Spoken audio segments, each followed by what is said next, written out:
Happy Tuesday. It is March 31st, last day of the month. Big changes coming for April. Not good changes. That's a preview. Nope. Lisa, Lydia, Scott with you. We'll get to Lydia's forecast. Lots to talk about here in just a moment. First, I'd like to remind you right off the top, we're live on Facebook every weekday morning. Love it when you join us live for your latest morning news and weather headlines, but it stays on your feed throughout the day, so you can watch it whenever it works best for you. Or check it out as a podcast. Just go to inform.com/podcast. Look for the Inform Minute. All right, a lot of weather stuff to talk about.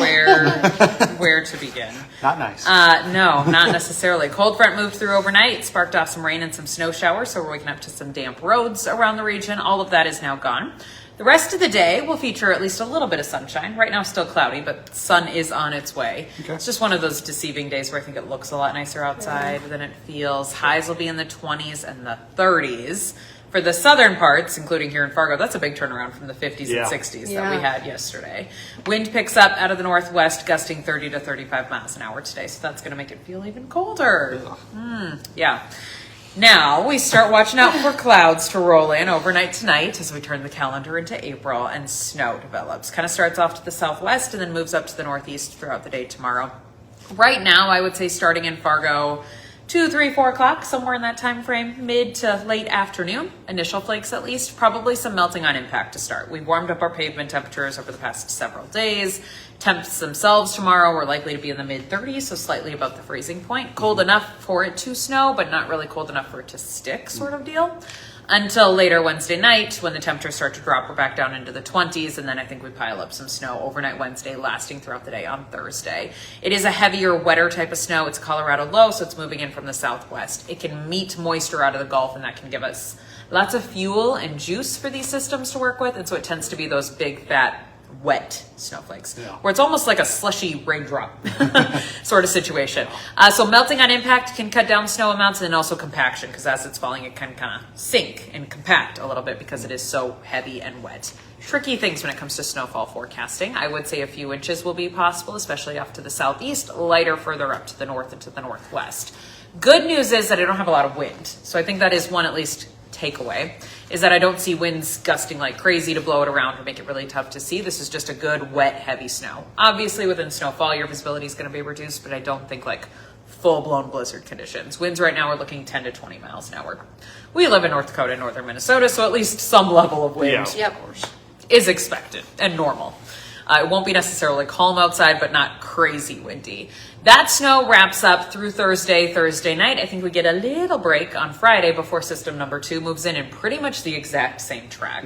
Builds its way in throughout Friday, last Friday night into Saturday. That one may be a little more impressive for snowfall totals, but it's barely Tuesday right now, and we kind of have to get through one and see how the atmosphere recoups before we ascend in another one.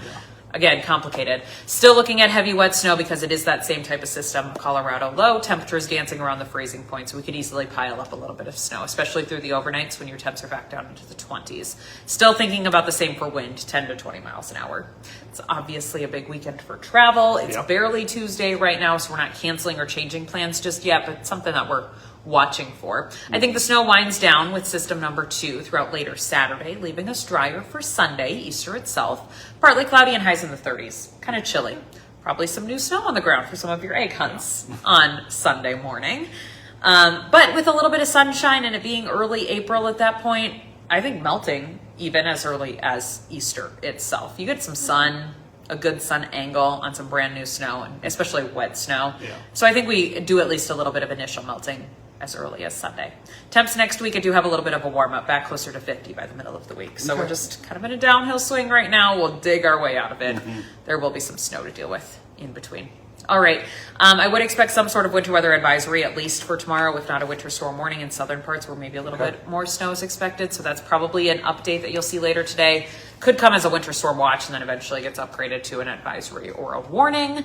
We'll be fine-tuning the snowfall forecast for you as we go throughout the day today, and then probably bring that to you tomorrow morning on First News. Okay. Sounds great. Back to December. Yeah, right.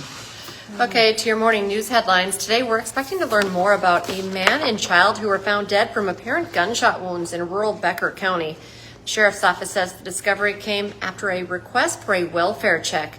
When a man reported his brother had not shown up for work, that man then went to the home near Rock Lake, which is just a few miles northeast of Detroit Lakes, and he found his brother dead. Then when deputies got there, they also found a child who had died. Both names have not yet been released. Sheriff Todd Glander says they're expecting that to happen today. So, of course, stick with the news leader for updates. Newly released search warrants show the man that's accused of murdering his girlfriend told investigators where he disposed of her remains. The warrants say the suspect wrote police a letter in early February confessing that he left her remains in two places in Otter Tail County. Joshua Haidt is accused of killing Isadora Wengel in January at his apartment in South Fargo. He said he put most of her remains in a tote and dumped it at a junkyard owned by a family friend. Investigators searched that junkyard the same day they found out about this, but Wengel's remains were not found. In the letter, Haidt said he placed the rest of Wengel's remains with her belongings and a saw in a dumpster at a restaurant in Battle Lake. Nothing was found there either. He is currently in jail on $5 million bond. The Fargo Police Department now has an interim chief in place. The City Commission unanimously approved Assistant Chief Travis Stefanowicz for the role. The city is now working on the next steps to hire a new permanent police chief. They'll post the job starting May 11th, close the applications on June 19th, which is after city elections. We now know who the next president of NDSU will be. Marshall Stewart has been chosen for the position. He is currently the executive VP for external engagement at Kansas State University. He was introduced Monday afternoon, and he is expected to begin his new role in late May. Today is the last day you're allowed to direct your sump pump into the city sewer in Fargo and Moorhead. Starting April 1st, which of course is tomorrow, sump pump hoses must be run outside. West Fargo's deadline is April 15th, and if you live in Grand Forks, you have another month. A longtime Fargo coffee shop is set to close up, but now says one of the three locations will stay open. Earlier this month, the owner of North Star Coffee announced that all the locations would be closing at the end of March. But just yesterday, the owner announced that one location will stay open under a new owner. That's the one off of 25th Street South. The shop's manager is buying the business. Those other two locations, though, still closing up after today. Hot Mike with Don Mezzo coming up 9 to 11 on WDAY Extra. Today, Jamestown's Bowden Skunberg has extended his basketball career nearly as far as it can go. A visit with the former state champion as his Illinois State Redbirds prepare for the NIT. Plus, the new coach at St. Thomas is a Concordia Hall of Famer. Mandy Pearson joins the show to chat about taking over in the Twin Cities. Join Dom and Hot Mike from 9 to 11.